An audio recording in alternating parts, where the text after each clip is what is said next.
Gracias a todos los hermanos y amigos que se están conectando en el día de hoy, sintonizando este programa. Esperamos que sea de bendición para todos ustedes. Este día queremos compartir con ustedes una temática de la cual se ha hablado bastante.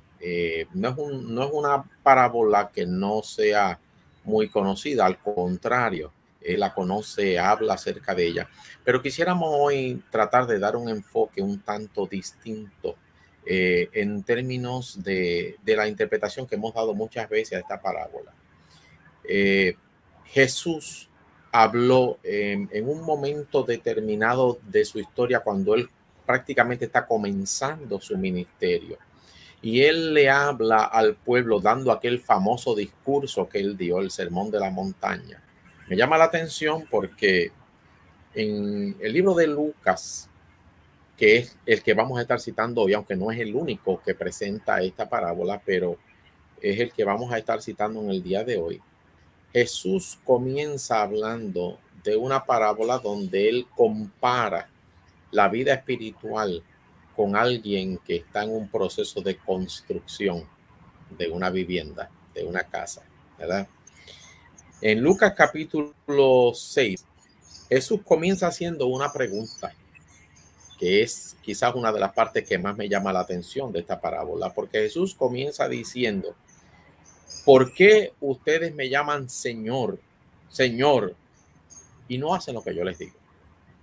Me resulta bien interesante, porque el término Señor que Jesús usa ahí, que es el traductor o el escritor bíblico, debo decir, el evangelista utilizó ahí, es el término curios, viene del griego. Es un término que se refiere a la autoridad del emperador.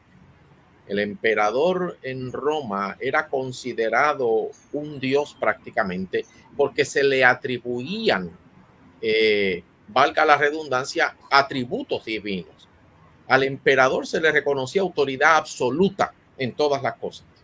La autoridad del emperador iba por encima inclusive del valor de la vida humana. El emperador tenía poner de la vida de sus ciudadanos. Era el que tenía la autoridad que nadie podía cuestionar. Alguien que tenía una autoridad que nadie podía ir por encima de ella, nadie podía detenerlo. Y los cristianos dijeron: el único que posee autoridad absoluta es Jesús. Así que lo vamos a llamar Curios a él. Y Jesús dice, y yo no entiendo, estoy, ¿verdad?, tratando de parafrasear las palabras de Jesús. Yo no puedo entender que ustedes me llaman a mí el que tiene la autoridad absoluta, control de todas las cosas, el que tiene autoridad absoluta sobre la vida de ustedes, pero no me obedecen. Y eso llama la atención, porque el mundo está lleno de mucha gente que asevera que Jesús es su Señor. Usted le pregunta a la gente por ahí, ¿tú crees Dios? Ah, ese es nuestro Señor. Jesús es nuestro Señor, o se refieren a él como nuestro Señor Jesucristo. Pero a la hora de otorgarle la obediencia que él merece, entonces cuestionar esa autoridad. Y por ahí ustedes van a escuchar mucha gente usando expresiones como, por ejemplo, yo creo en Dios a mi manera, o la famosa religión del yo creo que, ¿verdad? Como dice un famoso evangelista, perdón, el pastor Alejandro Gullón, esta gente que dice, yo creo que la Biblia dice tal cosa, o sí, es verdad, Dios dice tal cosa en la Biblia, pero yo creo que Dios no se mete en eso. Yo creo que Dios no interviene en esas cosas. Yo creo que esos son asuntos que Dios los dejó. Sin embargo, me llama la atención porque son personas que dicen reconocer la autoridad de Dios en su vida cuando lo llaman Señor. Cuando llamamos a Dios Señor, entonces, cuando llamamos a Jesús Señor, necesitamos tener presente la autoridad de Jesús. Yo casi pudiéramos hasta terminar aquí, porque con esa palabra nada más, yo creo que se explica muchísimo de cuál es la actitud que nosotros deberíamos tener. Cuando uno se acerca a Dios, debe hacerlo con su... Y entonces él dice, todo aquel que viene a mí, dice él, y oye mis palabras y las hace, les voy a indicar, dice él, a quién es semejante. Este es otro punto sumamente importante que Jesús deja conocer aquí. Hay tres elementos importantes en este punto que Jesús presenta.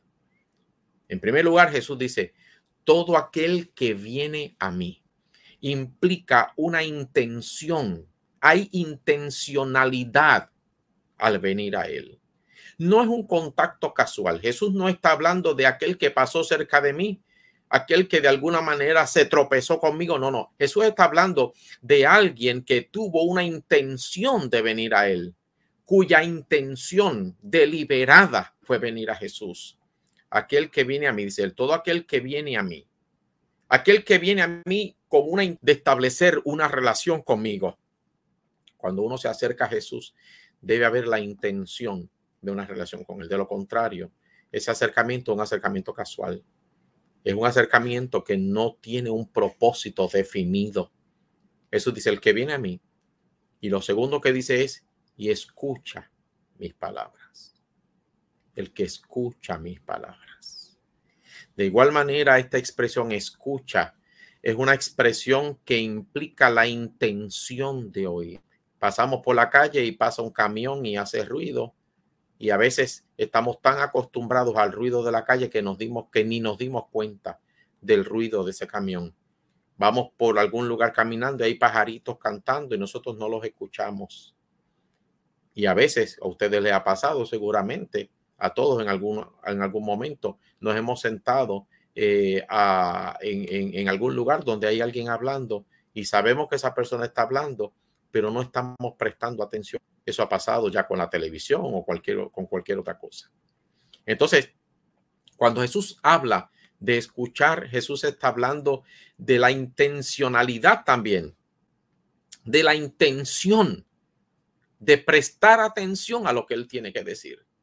Cuando alguien te dice, por favor, escúchame, realmente alguna vez le has dicho a alguien, por favor, escúchame, realmente lo que le estás diciendo es, por favor, pon atención a lo que estoy diciendo.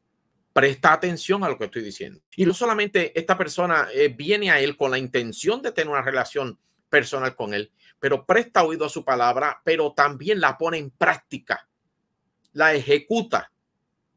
El libro de Apocalipsis dice, bienaventurado el que lee y los que oyen las palabras de esta profecía y guardan las cosas en ella escritas. Entonces, no solamente un asunto de venir a Jesús y de escuchar, sino de poner en práctica. Así que el que hace esas tres cosas, dice Jesús, es semejante a un hombre que edifica una casa. Y me llama la atención ese dato. Por favor, recuerden ese dato. Una casa. ¿Para qué se construyen las casas? Las casas se construyen para que viva gente. Las casas no se construyen para otra cosa. Tú puedes ir a un taller, a un lugar que era un taller y convertirlo en una casa para que viva alguien. A la vez que alguien vive en su casa, en una casa. Las casas se diseñan con la intención de que alguien pueda vivir ahí. Por eso le ponemos una cocina, le ponemos un baño, le ponemos un lugar donde dormir, le ponemos un lugar donde sentarnos a descansar, porque las casas son para que la gente viva. Para eso se construyen las casas, para que la gente pueda vivir. Ahora, fíjense ustedes que está hablando aquí. Dice Jesús, lo voy a comparar a alguien que está construyendo una casa. Y dice la Biblia que este hombre, que está construyendo una casa, cavó y ahondó y puso el fundamento sobre la roca. Yo no soy ingeniero, yo no sé de construcción, pero hay unos elementos que son básicos en la construcción que casi cualquiera lo sabe. Las casas, cuando usted las construye o cualquier edificio, no lo pone simplemente ahí sobre la tierra. Eso no se hace así. Llamamos en Puerto Rico una zapata, un cimiento desde abajo, desde el terreno firme. Usted no construye sobre la arena.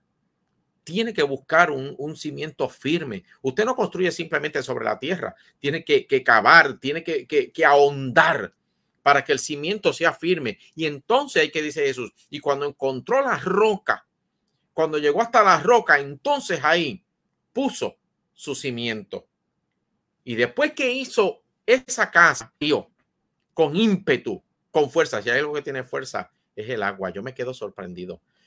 ¿Cuántos cuántas construcciones yo he visto junto a la orilla de cuerpos de agua, ¿verdad? Al lado de cuerpos de agua que en una crecida del río lo destruyó completo.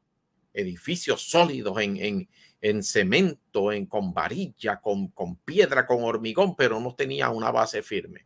Junto al mar, cuando la gente construye en la zona marítimo terrestre, ¿cuántas veces vienen las famosas bravatas o las marejadas, ¿verdad? Donde el mar ataca con ímpetu cuando viene un huracán o cuando viene algún otro tipo de fenómeno. Y cómo esas construcciones que se ven tan majestuosas a veces colapsan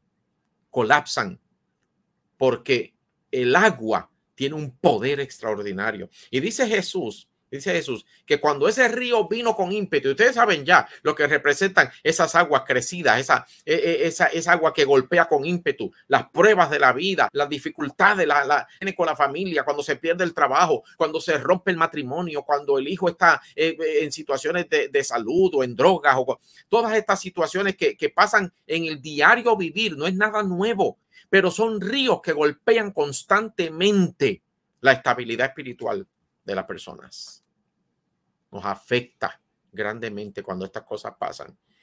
Y dice Jesús que ese que construyó sobre las rocas, cuando vienen todos estos problemas en la vida, se mantiene firme porque su vida está fundamentada donde debe estar. Ahora bien, mire lo que dice después. El que oyó. Vino alguien que escuchó, llegó alguien que escuchó. Pero hay dos palabras que Jesús no menciona ahí. Jesús dijo en el primero de los casos, dijo él, aquel que viene a mí, aquel que intencionalmente se acerca a mí, aquel que viene a mí con la intención de que haya una relación entre él y yo, y escuchó mis palabras con atención y las puso en obra, las puso en práctica. Habla Jesús de otro caso, aquel que nunca tuvo una intención de tener una relación con él. Escuchó la palabra, pero no vino a Jesús. No vino a Jesús. Esto se me parece a las personas que buscan cierto tipo de relación sin compromiso. Sin compromiso. Y eso ustedes lo van en la época moderna en que nosotros vivimos. Uno de los problemas más serios que tenemos es precisamente ese, que las relaciones se dan sin compromiso. La gente no quiere comprometerse. Y no estoy hablando solamente de relaciones. Alguien pensará enseguida, sí, porque los novios ahora no, pero no estoy hablando solamente de eso. Si hay algo que la gente evade constantemente en nuestros días es el compromiso. La gente no quiere compromisos. La gente no quiere saber que de alguna manera se debe a alguna causa.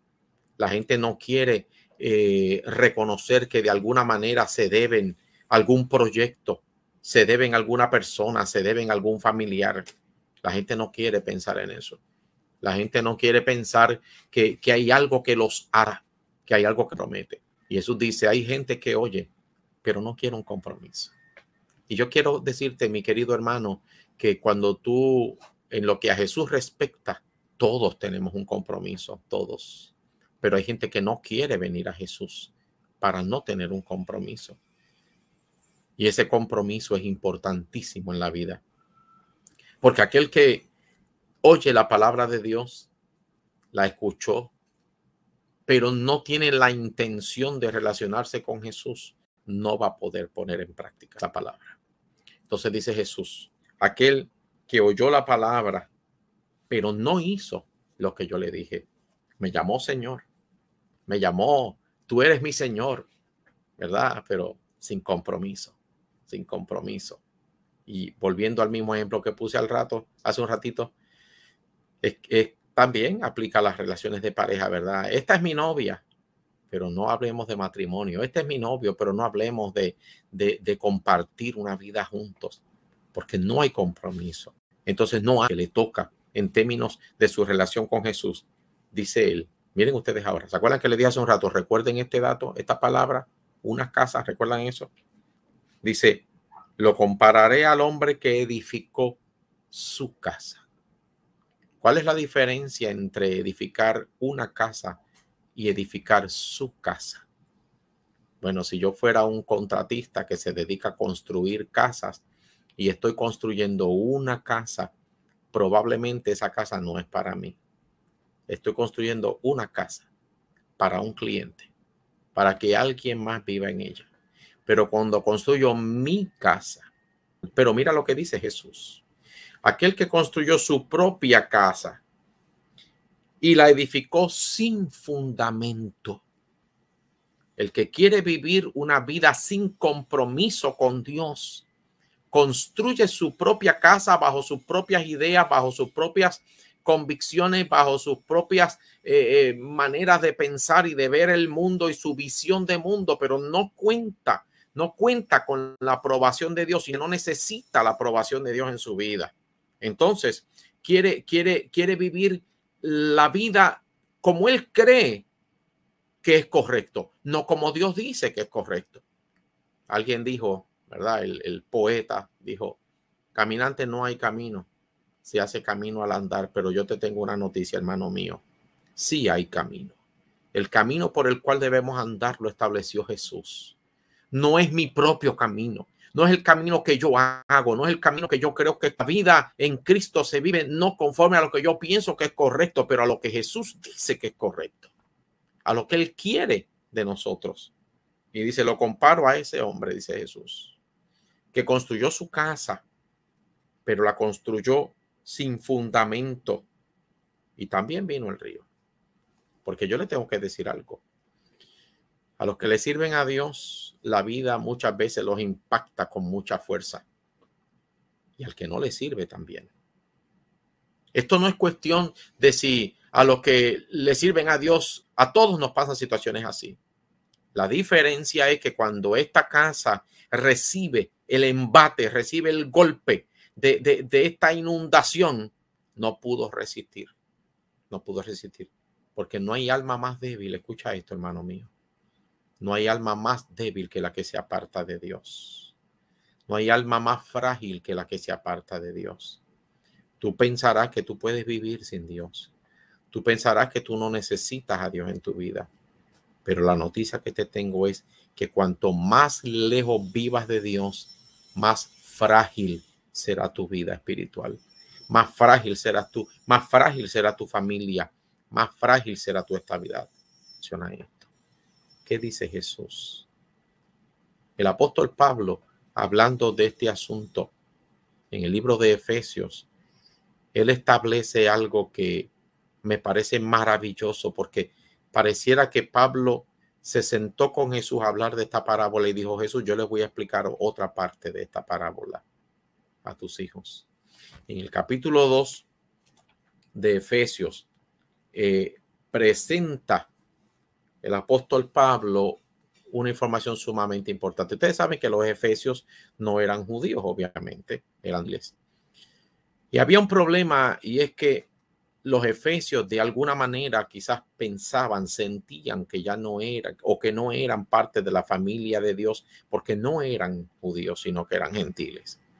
Y Pablo comienza a explicarles en el capítulo 2 acerca de lo que hizo Jesús al romper las barreras entre aquellos que no eran su pueblo y los que lo son. Jesús vino a romper esa barrera. Y dice Pablo entonces en Efesios capítulo 2, el versículo 18, por medio de Jesús, los unos y los otros tenemos entrada por un mismo espíritu al Padre. Así, escucha esto, que ya no eres un extranjero, ya tú no eres un extranjero ni un advenedizo, sino que somos conciudadanos de los santos y miembros de la familia de Dios. Tú eres miembro de la familia de Dios. Siempre le digo a la gente, después que tú aceptaste a Jesús, no vuelvas a decir más que tú eres un miserable pecador. Eso tú eras, dice Pablo, antes de conocer a Jesús. Pero después que tú conociste a Jesús, ahora tú eres un hijo de Dios. Tú eres un miembro de la familia de Dios. Tú no eres un miserable pecador ya. Ah, pero es que a veces pecamos, que todo el tiempo pecamos. Sí, eres un hijo de Dios que comete errores, que comete equivocaciones y tiene la sensibilidad de venir a los pies de Jesús para ser perdonado y para ser restaurado. Entonces no eres un miserable, eres un hijo de Dios que comete errores en ocasiones. Pero quien vive alejado de Dios y no tiene un fundamento, ese sí vive una vida miserable. Porque la vida miserable no se trata de conducta, no se trata de vivir sin Dios. Hay gente que aún en la iglesia vive vidas miserables porque viven sin Dios, viven sin fundamento. Y tú necesitas, y yo necesito vivir en un fundamento firme, que es Jesús. Entonces Pablo dice, edificado sobre el fundamento de los apóstoles y los profetas, siendo la principal piedra del ángulo Jesucristo mismo. Allí. Cuando tú edificas una casa, ¿te acuerdas que dije hace un rato? Pero no edificas tu propia casa, sino que edificas una casa sobre el fundamento que es Cristo. Sobre ese fundamento, dice Pablo entonces, en quien todo el edificio, bien coordinado, bien organizado, bien preparado, de manera ordenada, porque la vida espiritual debe ser ordenada, mis queridos. La vida espiritual no es producto del azar, el éxito espiritual no es producto del azar, sino que es el producto de una relación constante, coordinada con Jesús, permitiendo que Él more en ti, que Él habite en ti y permitiendo que el Espíritu Santo dirija tus pasos y te instruya a través de su palabra. Bien coordinado, va creciendo para ser un templo santo en el Señor, en quien vosotros también sois juntamente edificados. Y escuchen lo que dice ahora, para morada de Dios en el Espíritu. ¿Para qué construye una casa el que construye sobre la roca? El que construye sobre la roca construye, aquel que viene a Cristo, aquel que escucha su voz, palabra, construye no cualquier casa, sino que construye una casa para que habite el Espíritu de Dios. Que tú y yo seamos constantemente una casa, un templo donde puede habitar el Espíritu de Dios, para que tengamos vidas victoriosas, para que no seamos fracasados espirituales, para que el desastre, cuando vienen problemas en la vida, para cuando se enferman tus hijos, para cuando pierdes el trabajo, para cuando hay problemas en el matrimonio, no se derrumbe tu vida, sino que se mantenga firme y se mantenga con éxito el que habita en él. Y de esa manera, tú puedes saber que tu vida y tus pasos son dirigidos por lo que Dios quiere que tú hagas, no por tus propias ideas, no por tu propia concepción de lo que es el mundo y de lo que es la vida y de lo que debe ser un cristiano, sino por lo que dijo Jesús.